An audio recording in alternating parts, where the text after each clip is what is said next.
विधानसभा budget सत्र के दौरान एक बार जब विधानसभा सुबह सुबह तमाम विधायक वहां पहुंचे तो डीजे प्रतिबंध को लेकर एक बार फिर विधायकों ने विरोध प्रदर्शन किया और नेता प्रतिपक्ष बाबूलाल मरांडी ने सीधे सीधे कह दिया कि अगर डीजे प्रतिबंध को लेकर सरकार सुप्रीम कोर्ट के निर्णय का हवाला दे रही है तो सुप्रीम कोर्ट ने रात 10 से 6 बजे तक लाउड स्पीकर पर फिर रोक लगाई है, तो अजान पर रोक क्यों नहीं है, सुबह सुबह नींद क्यों खराब होती है।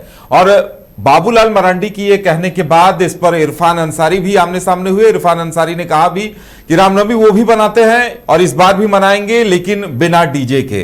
तो डीजे के मुद्दे पर वहीं जब सदन की कार्यवाही शुरू हुई तो नवीन जायसवाल और जयराम महतो ने विस्थापन और आउटसोर्सिंग का मुद्दा उठाया। नवीन जायसवाल ने यहां तक कहा कि एचईसी की जिस जमीन पर आज विधानसभा बना है, तमाम विधायक जहां बैठे हैं वो भी विस्थापितों की जमीन पर भी बना हुआ है। और क्या कुछ हुआ, किसने क्या कुछ कहा और किस तरह से इस पर हंगामा हुआ, ये चर्चा करेंगे। हमारे साथ हमारे सहयोगी मदन है। मदन, जिस तरह से विधानसभा में आज सुबह से ही हंगामे का माहौल देखने को मिला, डीजे और अजान को लेकर बाबूलाल मरांडी ने सवाल उठाए, वहीं विस्थापन आउटसोर्सिंग को लेकर नवीन जायसवाल और जयराम महतो ने पुरजोर तरीके से बातों को उठाया।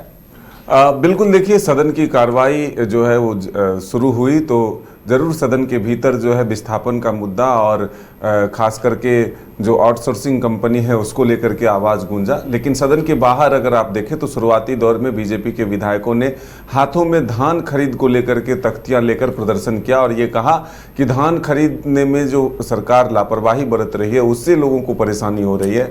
जो पैक्स हैं वो बंद हैं। जो एक हवाला दिया जाता है, जो माले के विधायक हैं अरूप चटर्जी, उन्होंने आज कहा कि मेरे विधानसभा क्षेत्र के एक प्रखंड में 3 पैक्स हैं लेकिन तीनों के तीनों बंद हैं।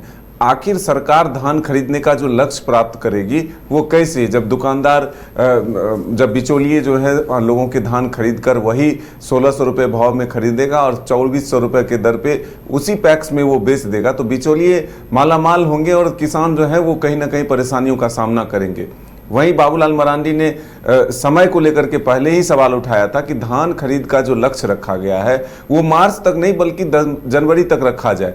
और हेमलाल मुर्मू जो कि जेएमएम के विधायक, उन्होंने कहा कि धान जो गीले नहीं हैं अभी, मार्च के महीने में अगर धान खरीदे जाएं तो क्विंटल पे 4 से 5 या 10 किलो तक जो कटौती की जा रही है वो कहीं से जायज़ नहीं है। इस पर इरफान अंसारी जो खाद्य आपूर्ति मंत्री है उन्होंने कहा कि हम गंभीरता से इस विषय को लेते हैं और ऐसा नहीं है, धान खरीद के लक्ष्य को हम लोग भली भांति प्राप्त कर रहे हैं। कहीं किसान जो है ज़्यादा आकर्षित हुए हैं पैक्स के प्रति।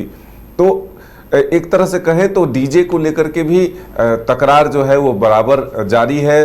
विपक्ष के लोग ये कह रहे हैं कि रामनवमी में डीजे बजाने को बैन करना कहीं ना कहीं हिंदू के धार्मिक त्यौहार पर हमला करना है। तो सीधे तौर पर टकराहट की स्थिति जरूर है।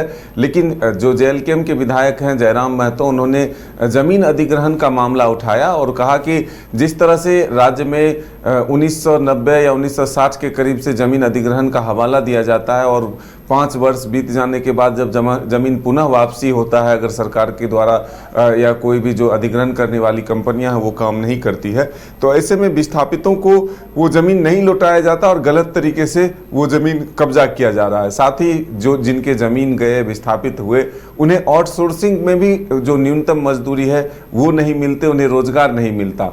वहीं विधानसभा भवन जो बना है उसको लेकर के हटिया के विधायक नवीन जायसवाल ने सवाल खड़े किए कि जो लोग 400 के करीब विस्थापित हुए थे उनको 400 घर मिलने थे, वो मकान बनकर 2020 से तैयार है लेकिन वो मकान क्यों नहीं मिले।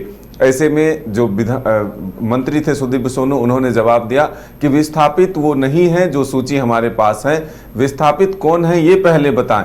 तो अब सीधे तौर पर एक तरह से सरकार और विपक्ष जो है वो आमने सामने है कि जो मकान तैयार हैं, जो पहले सूची दी गई थी, उसे विस्थापित मानने को तैयार नहीं है विभाग। तो अब वो विभाग सूची तैयार कब करेगी, विस्थापित कौन है, इसका सत्यापन कैसे होगा, यह पेंच जो है वो फंसता हुआ नजर आ रहा है। देखिए 2 महत्वपूर्ण विषय और आए। कल्पना सोरेन जो कि जेएमएम की विधायक हैं, उन्होंने राज्य के किसानों के हित के लिए एक सवाल उठाया कि क्यों ना राज्य के किसानों को जो बेहतर सुविधा दी जाए, किसानों के फसल को अंतर्राष्ट्रीय स्तर पर बाजार मिले, इसके लिए एयरपोर्ट पर एक टेस्टिंग लैब का व्यवस्था किया जाए जो कि फलों और सब्जियों का वहीं पर टेस्ट टेस्ट कर ले लैब में और उसकी गुणवत्ता पता चले और फिर उसको एयरपोर्ट के माध्यम से बाहर भेजा जाए ताकि उचित कीमत मिल सके। अभी कोलकाता से वो चीज़ें भेजी जा रही है और टेस्ट लैब के बहाने से ही जो फल और सब्जियां हैं वो खराब हो जाती है।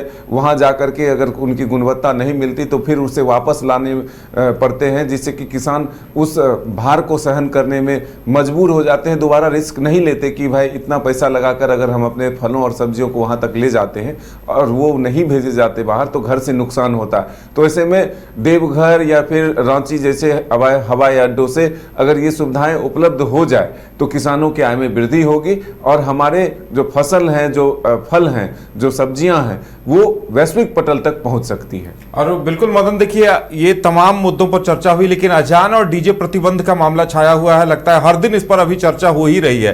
क्या अजान पर प्रतिबंध को लेकर बाबूलाल मरांडी ने सवाल उठाया तो क्या उस पर सत्ता पक्ष की तरफ से कोई प्रतिक्रिया आई क्या? देखिए, शुरू से ये कहा जाता है कि डीजे बजाने को लेकर के कहीं भी किसी भी धर्म के लोगों को छूट नहीं है, चाहे वो मुस्लिम का त्यौहार हो या फिर क्रिश्चियन का त्यौहार हो या फिर हिंदू का त्यौहार हो। किसी भी धर्म के लोगों को एक लिमिट समय तक बाजा, लाउड स्पीकर या डीजे बजाने की छूट है। तो जो हाई कोर्ट या सुप्रीम कोर्ट के गाइडलाइंस है उसका पालन सरकार करेगी, इसमें भेदभाव नहीं किया जाएगा। लेकिन बीजेपी ये कहती है कि हिंदुओं के त्यौहार को टारगेट किया जा रहा है और इसीलिए मंगला जुलूस जब हजारीबाग में शुरू हुए रामनवमी से पहले तो वहां डीजे जब्त किए गए। तो पहले भी इस तरह की तस्वीर आए थे। पहले के जो विधायक थे उन्होंने कुर्ता भी फाड़ा था सदन में इसी डीजे बजाने की मांग को लेकर। तो एक बार फिर से वहां से विधायक जो है बीजेपी के वो भी आवाज उठा रहे हैं। जो सत्ता पक्ष के विधायक हैं उनको एक तरह से मजबूर कर रहे हैं। जब सदन में कल हंगामा हो रहा था तो फिर उधर से भी विरोध के स्वर उठे और बाबूलाल मरांडी ने तो आज कह दिया कि अजान अगर होता है तो उससे भी लोग डिस्टर्ब होते हैं, तो उस पर भी पाबंदी होनी चाहिए।